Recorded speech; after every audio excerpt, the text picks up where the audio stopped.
Pozdravljeni, sem Petra Pogorevc, dramaturginja in urednica Knjižnice Mestnega gledališča ljubljanskega. V novi številki revije Amfiteater je objavljen moj članek z naslovom Telo in slovo. V njem analiziram 50-letno predstavo Nordung, ki se je kot raziskovalni projekt v trajanju začela leta 1995 in se bo po konceptualnih napovedih avtorjev zaključila leta 2045 v realnem vesolju. Posvečam se predvsem dvema vidikoma projekta: razkroju dramske predloge in nanjo oprtega tradicionalnega modela gledališča, ob katerem se Dragan Živadinov navdihuje z Malevičevim suprematizmom, ter značaju in naravi tehnološko izpopolnjenih substitutov, ki bodo skozi desetletja nadomeščali umrle igralke in igralce v predstavi ter se nazadnje preselili v realno vesolje.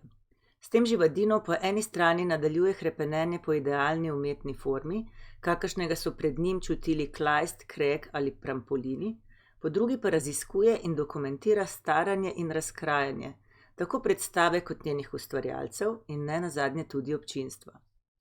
V članku tudi pokažem, zakaj je ključna stična točka med obojim prelomna predstava Živadinova in gledališča sester Scipion Nasice, retrogardistični dogodek Krst pod Triglavom iz leta 1986.